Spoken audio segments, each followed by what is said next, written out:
Managing Director of the Jamaica Urban Transit Company, JUTC, Owen Ellington, says the cash-strapped entity is starting to see improvement in its operation. The details in this report. Plagued by decades of financial losses, Managing Director of the Jamaica Urban Transit Company, JUTC, Owen Ellington, says the entity is beginning to see a glimmer of hope. He pointed to what he notes are encouraging indicators of a turnaround, with improvements in the operations, output, and management within the last year. For the first time, I am told, since the inception of the company, been compliant and current with paying over all statutory deductions to the government. We have done so well financially in terms of management that we have now had our tax compliance certificate restored to the company. So we can do business of certain magnitude without going through third party. Mr. Ellington says with the introduction of new routes within the Kingston metropolitan region and in rural parishes, revenues are also picking up. We are seeing an increase, and in recent days, a surge in revenue, notwithstanding the fact that in the last 2 years we have been instructed by the government to cut our fares in half. Our revenues are still up above what they were last year. We are on course, based on information I'm receiving, to surpass revenues earned by the company when we had well over 400 buses on the road in the early 2000s. And I was told by a general manager of a particular depot that the revenues for the last week are higher than they were when the company got 100 new buses in 2024.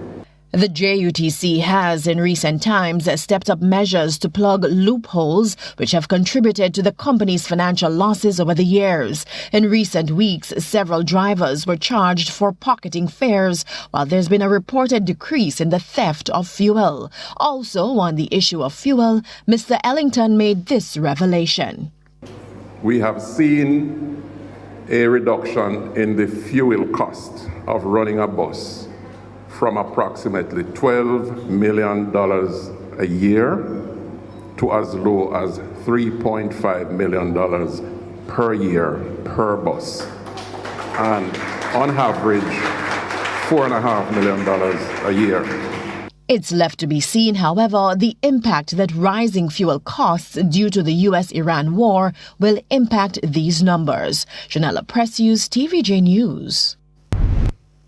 A motorcyclist is dead after he lost control of the bike he was riding and crashed into a wall. In St. Elizabeth, he died this morning. The deceased, identified as Levon McLeish, otherwise called Shortman, died from injuries he sustained to the head.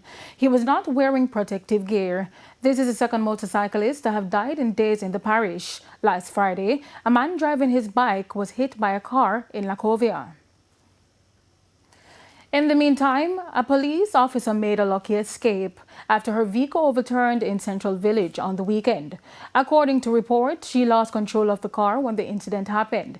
It hit a utility pole, then overturned. She was taken to hospital by a passerby. Persons who ran to her rescue successfully prevented the car from exploding.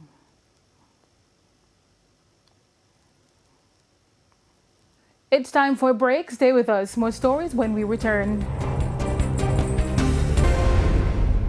Welcome back to the Midday News. The Alice Market in St. Thomas has reopened to vendors and shoppers after the completion of the first phase of the renovation. Carrion Simpson has details in this TVJ News follow-up. The market, located in Yalas Square, has been upgraded with designated vending areas, better lighting, and improved sanitary facilities. The next phase will see additional stalls constructed outside the main building, along with pavement works. The project forms part of a wider push to improve market facilities across the island. Local Government Minister Desmond McKenzie says the reopening fulfills a long-standing commitment to vendors. As this design is completed, we have to assess whether or not having the market in the middle of the town makes sense. We're doing the assessment, the Social Development Commission, the SDC, have been asked to do a special assignment to get a view as to how the public here in St. Thomas feels about the present location. The market has been closed for some time now, resulting in vendors operating along the roadway, a situation Mr. McKenzie stressed needed urgent attention, which is why steps were taken to reclaim and restore the facility so vendors could return to a more suitable and comfortable space. He also emphasized that the future success of the market will depend on how well it is used and maintained. And the markets that we are building now are not going to be like this one. Open markets. Markets that offer natural lighting and ventilation. For his part, Mayor of Morant Bay Louis Chin welcomed the development, saying it creates a better environment for both vendors and customers. While Chief Executive Officer of the St. Thomas Municipal Corporation, Kevin McKindo, says the upgraded facility is expected to improve sanitation, create order, and reduce street vending. This market is intended to provide a safe, clean, and organized space for vending and buying, strengthen public health and sanitation standards, reduce roadside congestion and disorder.